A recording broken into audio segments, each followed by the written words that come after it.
Assalamualaikum warahmatullahi wabarakatuh. Perkenalkan, nama saya Karin Ratri Wirdaningsih dengan NIM 1903432, jurusan Ilmu Kelautan Universitas Malikul Saleh.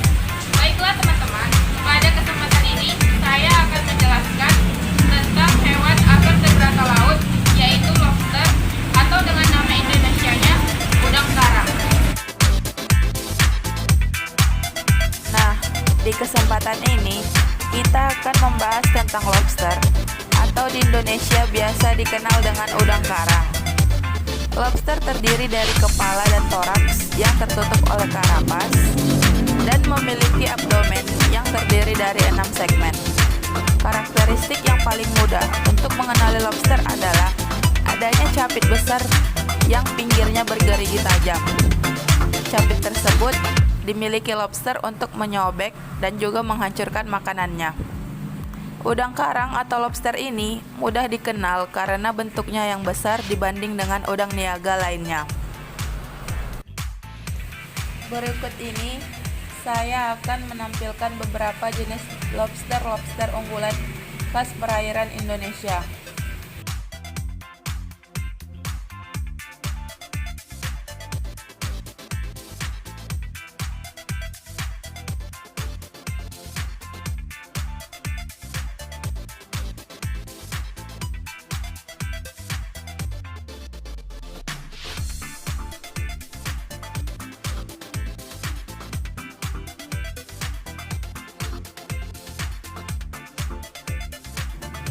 Nah, setelah mengetahui dari jenis-jenis lobster yang tadi, pada kesempatan ini kita akan mengulik lebih jelas lagi tentang lobster bambu. Lobster bambu untuk klasifikasi ilmiahnya ialah berasal dari kingdom Animalia, filum Arthropoda, subfilum Crustacea, kelas Malacostraca, ordo Decapoda, famili Palinuridae, genus Panulirus, dan spesies Panulirus versicolor.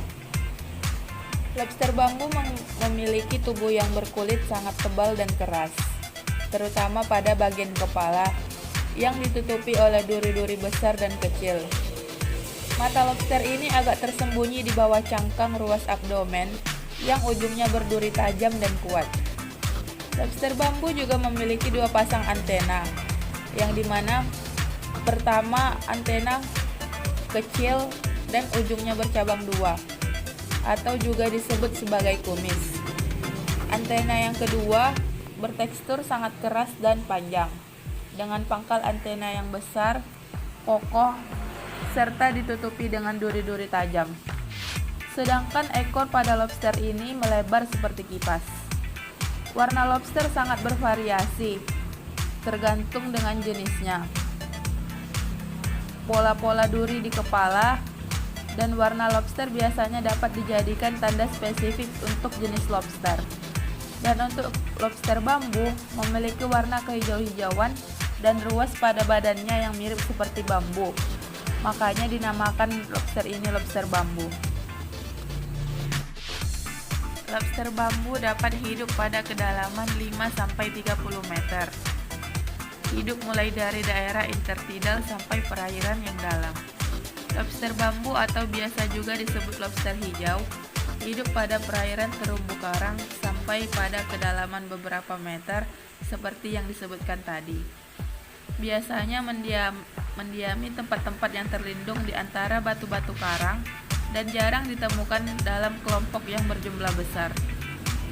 Biasanya lobster ini terdapat pada perairan barat Sumatera, selatan Jawa, perairan Nusa Tenggara Timur, Sulawesi Selatan, Sulawesi Utara, dan juga Halmahera. Hampir sepanjang hidupnya, lobster bambu memilih tempat-tempat yang berbatu karang, di balik batu karang yang hidup maupun batu karang yang mati, pada pasir berbatu karang halu, dan di sepanjang pantai ataupun teluk-teluk. Vertebrata laut ini kurang menyukai tempat-tempat yang sifatnya terbuka dan terlebih arus yang kuat. Tempat-tempat yang disukainya ialah perairan yang terlindung. Berdasarkan pengalaman nelayan, Lobster bambu banyak terdapat di tempat-tempat yang memiliki kedalaman perairan 10-15 meter. Kebiasaan hidupnya merangkak di dasar laut berkarang, di antara karang-karang, di gua-gua karang, dan di antara bunga karang.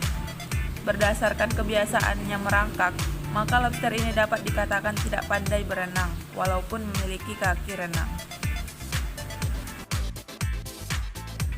Makanan dari lobster bambu adalah hewan yang masih hidup atau baru saja dibunuhnya, dan lobster ini cukup selektif dalam memilih makanannya. Lobster bambu dapat digolongkan sebagai binatang yang mengasuh dan memelihara keturunannya, walaupun sifatnya hanya sementara. Lobster betina yang sedang bertelur melindungi telurnya dengan cara meletakkan atau menempelkan butir-butir telurnya di bagian bawah badan, sampai telur tersebut dibuahi dan menetas menjadi larva udang. Menjelang akhir periode pengeluaran telur dan setelah dibuahi, lobster ini akan bergerak menjauhi pantai dan menuju ke perairan karang yang lebih dalam untuk penetasan. Jumlah telur yang dihasilkan setiap ekor betina lobster dapat mencapai lebih dari 400.000 butir. Telur-telur tersebut akan menetas dan berubah menjadi larva pelagis. Selanjutnya, lobster bambu mempunyai daur hidup yang kompleks. Telur yang telah dibuahi menetas menjadi larva dengan beberapa tingkatan atau stadium. Larva lobster ini memiliki bentuk yang sangat berbeda dari yang dewasa. Larva pada stadium Phylosoma misalnya, mempunyai bentuk yang pipis seperti daun sehingga mudah terbawa arus. Semenjak telur menetas menjadi larva hingga mencapai tingkat dewasa dan akhirnya mati, maka selama pertumbuhannya, lobster selalu mengalami pergantian kulit atau molting. Pergantian kulit tersebut lebih sering terjadi pada stadia larva. Secara umum, dikenal dengan adanya 3 tahapan stadia larva, yaitu Nauplisoma, Phylosoma, dan Puerulus. Perubahan dari stadia 1 ke stadia berikutnya selalu terjadi pergantian kulit yang diikuti perubahan-perubahan bentuk atau metamorfosis yang terlihat dengan adanya modifikasi-modifikasi terutama pada alat geraknya. Pada stadia Phylosoma, yaitu bagian pergantian kulit yang terakhir, terjadi stadia baru yang bentuknya sudah mirip lobster dewasa walaupun kulitnya belum mengeras atau belum mengandung zat kapur. Pertumbuhan berikutnya, setelah mengalami pergantian kulit lagi, terbentuklah lobster muda yang kulitnya sudah mengeras karena diperkuat dengan zat kapur. Bentuk dan sifatnya sudah mirip lobster dewasa atau induknya, yang disebut sebagai Junephile. Lama hidup sebagai stadia larva untuk lobster berbeda-beda.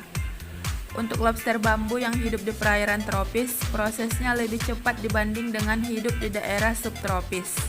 Waktu yang diperlukan untuk mencapai stadia dewasa untuk lobster ini yakni antara 3-7 bulan. Pada perairan Indonesia, yang banyak menghasilkan lobster bambu atau lobster hijau ini diantaranya ialah pada perairan Aceh, Sumatera Barat, Manado, Makassar, dan juga Jawa Barat. Lobster bambu ini juga memiliki harga yang cukup tinggi loh, yaitu Rp750.000 per kilogramnya. Harga ini sepadan dengan kandungan gizi yang terdapat pada lobsternya. Lobster ini berdaging tebal dan sangat enak jika disantap dengan bumbu asam manis. Nah, cukup sekian pembahasan kita mengenai lobster bambu.